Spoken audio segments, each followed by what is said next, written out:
Twelfth exam வந்துருச்சு அப்படியா நான் என்ன பண்ண போறேன் புக்கு மூடி வச்சு நான் தூங்கிட்டேன். மறுநாள் எழுந்துச்சு எங்க அம்மா கிட்ட ஆல் டிக்கெட் எடுத்தீங்க எங்கன்னு கேட்டா எங்க அம்மா பூஜை முடிச்சு பூஜை பண்றாங்க. எப்படி வருஷம் ஃபுல்லா பசங்க மேல ப்ரெஷரை போட்டு இப்போ ஆல் டிக்கெட் எடுத்து போய் பூஜை ரூம்ல வச்சு பூஜை பண்றாங்க.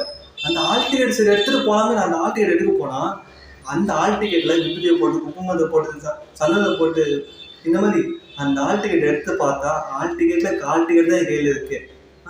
சரி வேற வழி இல்லை இதை எடுத்துட்டு தான் போய் ஆகணும்னு சொல்லிட்டு அந்த ஆல் டிக்கெட்டை மடிச்சுட்டு பேண்ட் பேக்கில் வச்சு எக்ஸாம் ஹாலில் என்ட்ரு ஆகிட்டு எக்ஸாம் ஹாலில் தேர் ஆர் 2 டைப்ஸாக இருப்பாங்க. ஒன்று வந்து ஃபர்ஸ்ட் வந்து ரஜினி சார் மாதிரி கேட்ட கேள்விக்கு தெரியும் தெரியாது ஆமா இல்லைன்ட்டு போயிடுவாங்க. ரெண்டாவது ஒருத்தவங்க இருக்காங்க பார்த்தீங்களா, அவங்க கமல் சார் மாதிரி. அவன் ஒரு கேள்வி கேட்டிருப்பான், வாட் இஸ் நோட்ஸ்லா, சிம்பிளாக தான் கேட்டிருப்பான். வாட் இஸ் நோட்ஸ்லாவா அது வந்து 2 லைன் தான் வரும்.